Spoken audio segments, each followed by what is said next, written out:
On today's episode of Locked On Canucks, day 2 of the NHL entry draft concludes. We will dive into the Canucks further selections, look selection, and of course, address the elephant in the room, Mr. JT.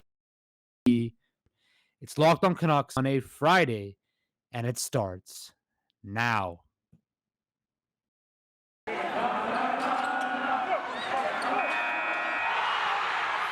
You're Locked On Canucks, your daily podcast on the Vancouver Canucks.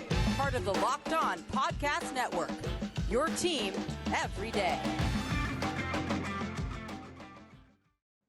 Hello, everybody, and welcome to today, Friday's episode, July the 8th of Locked On Canucks, the show that keeps you locked in on all things Vancouver Canucks. I am, of course, your host, Justin Pooney. You can find me at Twitter at _Process Sports, our show's Twitter at Locked On Canucks. And please like and subscribe to our YouTube channel. Also, I want to thank you for making Locked On Canucks your first listen of the day. We are free and, of course, available wherever you get your podcast services. Guys, the Canucks soldiered on with their draft picks today. They finalized 2022 NHL Draft class for the Vancouver Canucks was number 15 overall. Jonathan Lekkerimaki, we all went through that yesterday. At the 80th position, defenseman, get ready for this, Elias Pettersson. No, I am not misspoken. I am not crazy. No, the Canucks drafted a guy named Elias Pettersson at the 80th spot. They drafted then forward at the 112th position, Damian Gardner. Then at goalie at the 144th position, Ty Young. Jackson Dorrington at pick 176. And finally, at pick 208, defenseman Kirill Kudryavtsev. Hopefully I pronounced that right, but we'll see. So first part of this show, we will dive into the picks the Canucks made today. And then we will dive into the pick they made yesterday. And then we will talk about the trade they didn't make just yet because, of course, that still is the hot button topic in Canucks land. So let's dive right into it. First pick was, of course, defenseman Elias Pettersson. Yes, the Canucks move over Sedin twins, move over Fedorov or whatever family relation type thing. Steve Correa. No, the Canucks outdid themselves this time. They had a pair of Swedish twins that were drafted, developed 20 plus years, and now be going to the Hall of Fame. And now they have two guys with the same name, drafted 5 years apart. When I saw this, I was like, no, there's a spelling mistake. There must be something wrong. Twitter had a field day about it. It's blown up on Twitter. I think it's absolutely hilarious that the Canucks drafted a guy with the same name as their superstar, which was pretty funny. Also, another great moment from today on the draft was Bruce Boudreau doing an interview with NHL Network and then getting surprised by WWE wrestler Kevin Owens. Of course, the Canucks had the WWE Championship belt that they had after the post game of every post game for the game of the man of the match, not soccer man of the match, player of the game that was dedicated because, as we all know, Bruce Boudreau is a big wrestling fan, just like myself. Another reason why I just love Bruce Boudreau. He just is such a vibe. I saw him, walking into the draft yesterday down the red carpet, standing out there. He had, everybody has their suits all, unbuttoned.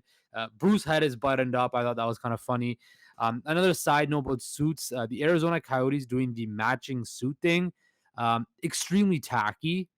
There was no reason to do that. You guys are all grown adults. I feel like matching when you're over the age of 13, not even that, for a significant event, unless you're a kid, there's no reason for you to be matching, especially grown adults. But then again, that's the Arizona Coyotes, and nothing they really do warrants decisions made by grown adults. So that was a little fun tidbit about the draft. But the Canucks, of course, selected Elias Pettersson with the 80th overall pick. He was ranked as high as 57th by elite prospects, as low as 106 by the Puck Authority. So, if you do the law and averages, the Canucks finally took him right exactly where, market value where he was expected to be taken. He played with Orebo in the Swedish Hockey League last season. He scored 10 goals and 8 assists in 37 games. He also played with the first team. So he played for the under 20 team, averaged 10 goals, not average, scored 10 goals, 8 assists for 18 points in 37 games. Played with their first team in the Swedish Hockey League and managed 1 assist. He also played for represented Sweden at the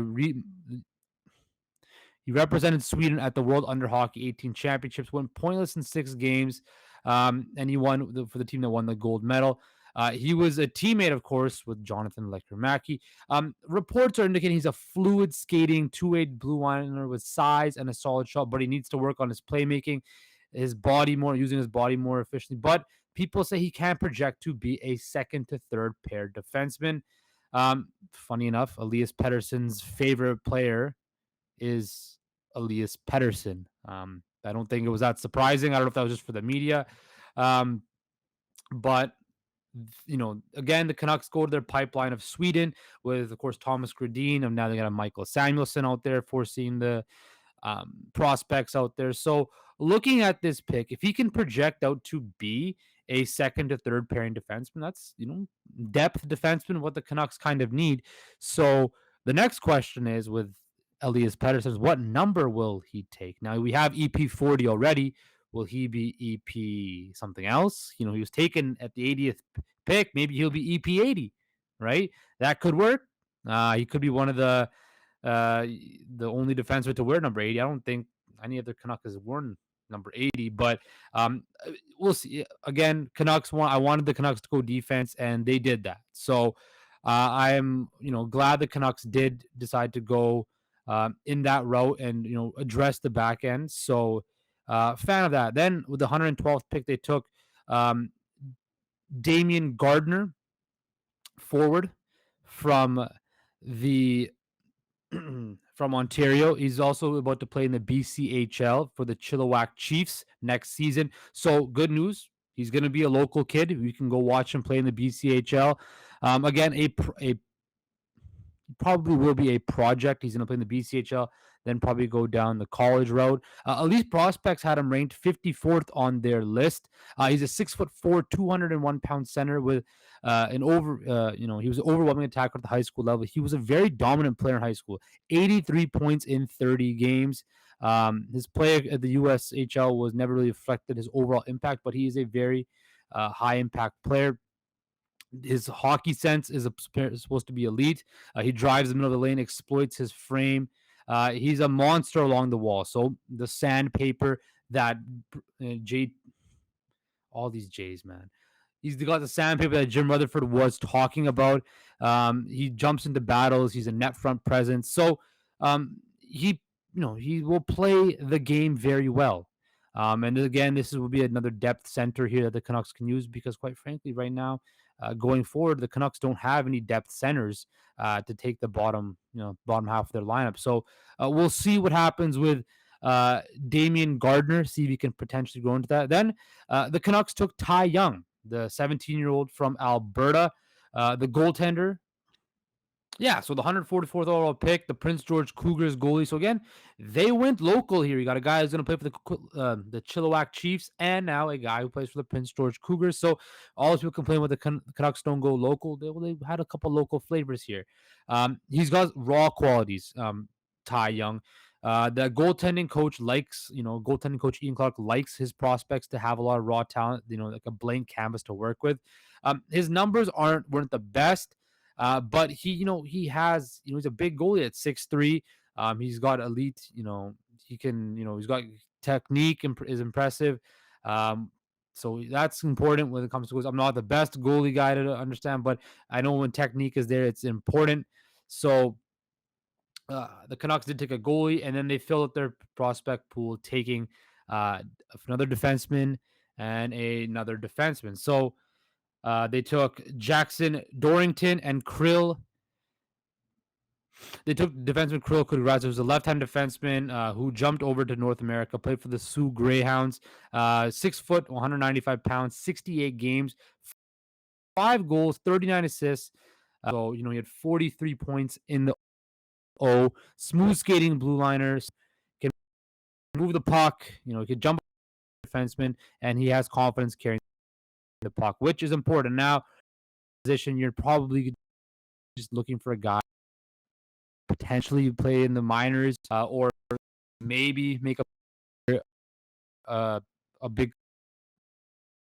And they took 6'2", 195 pounds with Des Moines, Iowa. Yes, 41 games, 3 goals, and 8 assists. Will play at Northeastern, University, with prospect Aiden McDonough.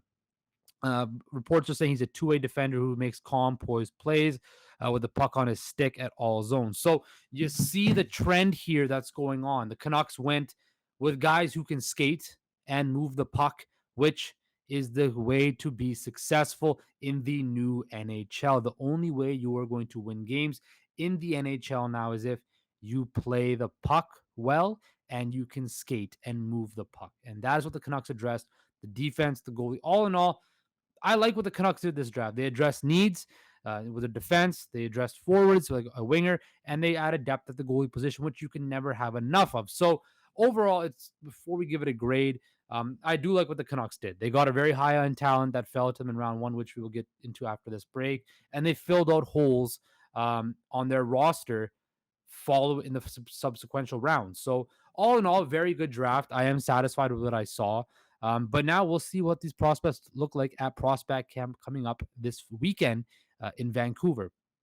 And the biggest prospect we're all going to be looking for is Jonathan Lekkerimaki, first round pick, 15th overall. We will dive into him a little bit more coming up after this break. But first, I want to talk to you guys about betonline.net. It is your number one source for all your betting needs and sports info. Find all the latest sports developments, league reviews, and news, including this year's NHL playoffs and Major League Baseball. BetOnline is your continued source for all your sporting wagering information, including live betting, esports, and scores. And BetOnline.net remains the best spot for all your sports scores, podcasts, and news this season. BetOnline.net is the fastest and easiest way to check in all your favorite sports, and events, including MMA, boxing, and golf. Head to the website today or use your mobile device to learn more about the trends and action. Bet online, where the game starts. Okay, welcome back to Locked On Canucks, the show that keeps you locked in on all things Vancouver Canucks. So now we're going to dive into Jonathan Lekkerimaki, who hopes to join the list of very successful Swedish players in Vancouver. We all talked about his shot yesterday, his NHL shot. His shot is NHL ready, excuse me. That is his biggest feat right now is the shot. The shot is an NHL ready shot. And according to GM Patrick Alvin, the scouts were pounding the table when they really wanted to pick him. It was an easy decision. His ability to score, he's a dynamic offensive player. They compared him to Lucas Raymond in Detroit. So, of course, Lucas Raymond was a 4th overall pick in 2020, he scored 23 goals this year, and he, should have been a Calder Trophy finalist. They're both, similar size and stature. But the biggest thing that I'm happy about, and I kind of touched on this yesterday, but I want to dive deeper into it, is Henrik and Daniel Sedin and their impact on this player. When you have guys who are first ballot Hall of Famers, and this just ties back into what I was saying about having smart people in the organization, people that know what they're doing. When you have two guys like Henrik and Daniel Sedin, who a guy like Jonathan Lekkerimaki even acknowledged, like, they're such good Swedes. Now, he might be a little bit younger to remember the Sedins at their height, but having guys that are that well respected from the same country as you, working with you on a daily basis, it's just a great way to learn. He can be a sponge and soak everything up. So I'm definitely excited for that. He loves watching Elias Pettersson. He's inspired by him. This year at the junior level this season, he had 20 goals in 26 games, led the under 18s in scoring. So this guy, we all know he has the high end potential. And I'm very excited to see how now again, he's not going to be in the NHL, probably not this year. Maybe, hopefully, next year we'll see where he is, but it will be a couple of years before he makes an immediate impact in Vancouver. We project, but if he can come in and continue that offensive prowess, the Canucks got themselves a player, and that potentially could, make Brock Besser expendable in a couple of years, or that can maybe, if the Andrei Kuzmenko situation doesn't pan out, you have, an option there with another winger who can slide and who has elite level offensive skills. Now, I'm pretty sure Kuzmenko is going to pan out, but when you look at the Canucks' young core of wingers, Besser, he still is young, right? Podkolzin, Hoglander.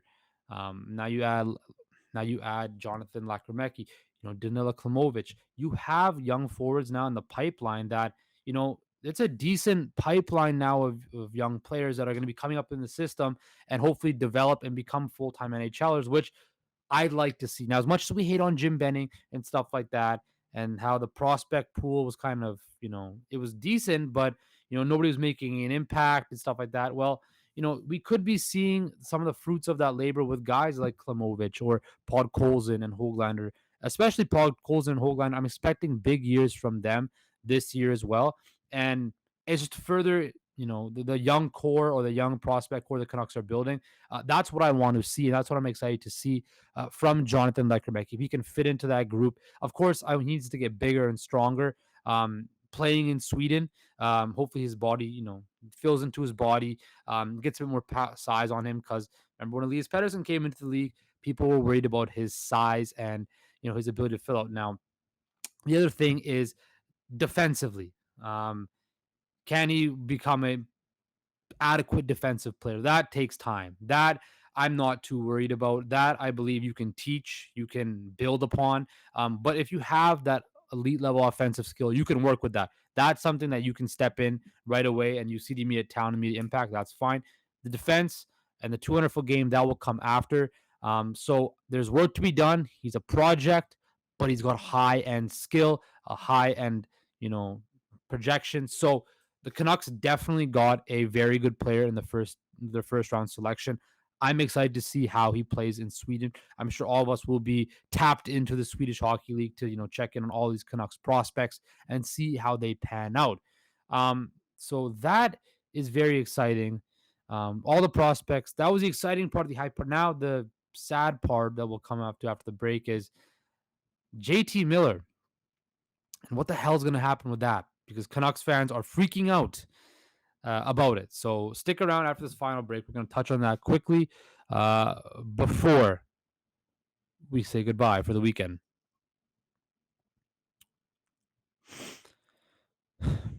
And welcome back to Locked On Canucks, the show that keeps you locked in on all things Vancouver Canucks. So JT Miller was not traded yesterday or today. And yesterday I said, have faith that the Canucks will find the right deal. They will play on their own schedule. They will play on their own time, and they will do what's right. Well, people are freaking out that they're not going to make a trade and that they're losing value on it. But if, and I'm going to harp back to this, maybe they don't because they're gaining confidence that they can get a deal and they're closer. Before, it was all about, the talk was about trades and stuff like that, and there was nothing, we're far apart. But now they're Alvin Rutherford saying we have no deadline to trade or re-sign JT Miller. Now, this Canucks management staff has been very tight-lipped about a lot of things, and they usually drop a lot of tidbits of information. The Besser contract, reports a couple days earlier were like they're kind of far away. There's nothing there. Then it kind of went quiet. And then the deal got done. Now, I'm not saying the same situation's happening, but I'm kind of maybe playing a bit of a hunch that maybe JT Miller is realizing that the grass might not be greener elsewhere, and I might be smarter for me to take a 5-6 year deal for a little bit, 8-something, 7.5, 8-something, and potentially build something with a squad that I believe in. Now, we're not in JT Miller's head. From all the reports, we're indicating he wants that full max deal where he, breaks the bank because he's coming off a career year with 99 points. But would he be willing to take a haircut to stay in Vancouver, whether that's a haircut money-wise or term-wise or both? And if he does, if JT Miller re-signs in Vancouver, I believe every Canuck fan would be shocked, surprised, but just wondering how the hell do Patrick Alvin and Jim Rutherford continue to woo these players to take less money, to come to Vancouver, to stick around in Vancouver. Because I think Bo Horvat will be the same thing. Bo Horvat will probably take a little bit less to ensure the Canucks can, remain competitive. That's Bo Horvat. He took a little bit less. His first deal, and I think he'll get a raise, but he couldn't get more on the open market. So, um, if JT Miller resigns, um, and I'm getting this weird hunch that if he because he wasn't traded at the draft, how much better a deal is gonna get? Right now, they could be. I said last night they could be get a better deal if injuries happen or something. Teams get desperate, strike out on free agents. But I'm very intrigued to see what happens now because if they didn't trade him at the draft, which is only a hotbed for a lot of trades, is there a deal in the pipeline for JT Miller that it's closer than we think? And if that's the case, then boy, oh boy, buckle up, Canucks fans, because it could be very, very interesting to see how this shakes down. Wouldn't it be something if come next Thursday, July 13th, a Bo Horvat extension gets announced and a JT Miller extension gets announced the same day? I think it's more like the Horvat extension gets announced, but wouldn't that be just another huge news bomb drop by this management team? So let me know what you guys think in the comments. Does JT Miller not getting traded at the draft mean it's a more likely chance that he resigns, or am I just being crazy and that the Canucks are just holding on for the best potential package, which seems like the smarter option? But I'm interested to see what you guys have to say. So um, that's a talk about JT Miller. Of course, prospect camp starts on Sunday. Very exciting times ahead for the Vancouver Canucks. Free agency is less than a week away. Rumors will continue to swirl. I will continue to talk about them. We'll be back on Monday. So I want to thank you for making Locked On Canucks your first listen of the day. For your second listen of the day, Locked On NHL. The fine folks at Locked On NHL cover the playoffs like no other. Hear the latest news and opinions from local experts every Monday through Friday. And like all Locked On podcasts, it is free and available wherever you get your podcast services. Take care, guys. Stay safe. Enjoy your weekend.